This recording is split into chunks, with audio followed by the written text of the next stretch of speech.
Welcome back. ये जिस बरगद की छांव में इस वक्त हम बैठे हैं, यही वो जगह है जहां आज से 15 साल पहले तक इस इलाके के तमाम बच्चे तालीम हासिल किया करते थे। अब इधर टूटे फूटे 2 स्कूल तो बन गए हैं, लेकिन इधर के हालात असल में क्या हैं, आइए बात करते हैं स्कूल में पढ़ने वाले बच्चों के असातिज़ा और उनके वालिदैन से। बहुत शुक्रिया जी हमसे बात करने का, हमें वक्त देने का। नंबरदार साहब, अगर आप अपने इलाके के स्कूलों पे एक नज़र डालें तो आपको क्या एक महसूस क्या होता है? जो गांव के स्कूल हैं या इलाके के स्कूल हैं, ना कोई खेलने का ग्राउंड है, ना बच्चों के पास यूनिफॉर्म है, ना उनके लिए कोई ख़ास बेहतर जो उस्तादजा हैं। दूसरा, स्कूल में कोई पीएन नहीं है, कोई जो चौकीदार नहीं है, कोई नहीं है। बस इस तरह अल्लाह तवक्कल ये चल रहा है काम। वैसे तो हमें लाहौर में समझते हैं कि हम लाहौर में हैं, मगर हम लाहौर में नहीं हैं। हमें तो इंडिया में निकाल के फेंक दिया, इधर कोई काम ही नहीं करते। कोई हुकूमत, कोई भी हुकूमत आए, कोई काम नहीं करती। अच्छा मुबारक साहब, आप इस स्कूल के, ये जो उप्पल का स्कूल है बॉयज़ प्राइमरी, उसके हेडमास्टर भी हैं, तो आप मुझे बताएं आप कितने सालों से इधर पढ़ा रहे हैं और आपको किस किस्म की परेशानियों का सामना है इधर? मैं जी अपने सन 87 के शुरू स्टार्ट में यहाँ पे मेरी हाज़िरी हुई है। तो यहाँ पे ना कोई कमरा था, ना कोई चार दीवारी थी, ओपन माहौल था, ऐसे खुला पड़ा हुआ था। ना कोई सर्दी से बचाव की सूरत थी, ना गर्मी से। आपके जो हैं बच्चे, बेटा भी और बेटियां भी इन्हीं स्कूलों में पढ़ते हैं, आपको किस किस्म की दुश्वारियां पेश आती हैं? आपके बच्चे क्या आके बताते हैं स्कूल के बारे में? हमारे बच्चे यही बताते हैं कि उधर फर्नीचर नहीं है, नीचे बैठते हैं, डेली हम उनको नहला धुला के भेजते हैं। तो शाम को जब घर वापस आते हैं तो उनके कपड़े गंदे होते हैं, तो डेली यही काम करना पड़ता है। टीचर्स आती हैं, पढ़ाती हैं, लेकिन जो माहौल है ना वहाँ का, वो नहीं है।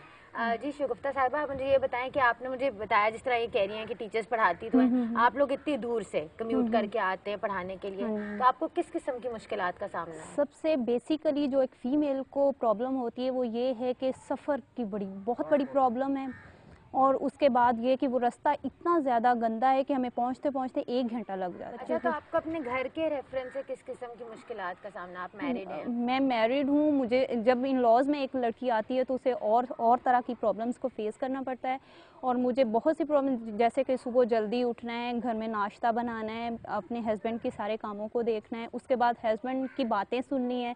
उन्होंने कहना है जॉब छोड़ दो।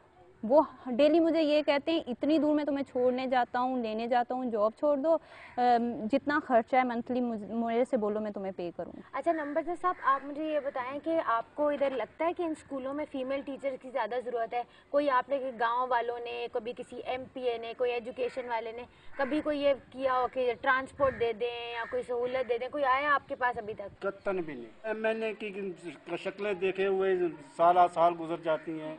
वो इलेक्शन के दौर में तो आते हैं। इधर मेरे इलाके के MNA है समीना खालिद घुरकी, वो फेडरल मिनिस्टर भी हैं, मगर उसने कभी आकर ये नहीं ख्याल किया कि इन लोगों के क्या सूरत हाल है, क्या इनके मसाइल हैं। कभी सुने नहीं है, कभी देखा नहीं है। स्कूलों में आप क्या कहती हैं कि आपके बच्चों के पास क्या क्या और हो?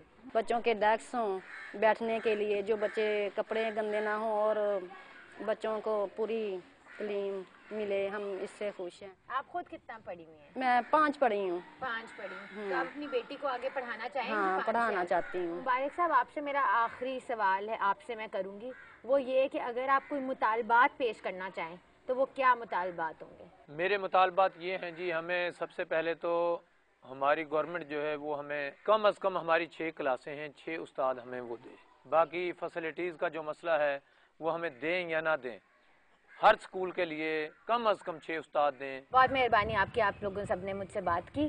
जी आपने सुने मुतालबात भी और सवाल भी इस गांव के असातिज़ा के भी और वालिदैन के भी। इन सवालों के जवाबात हम लेंगे हुक्मरानों से, लेकिन इस ब्रेक के बाद।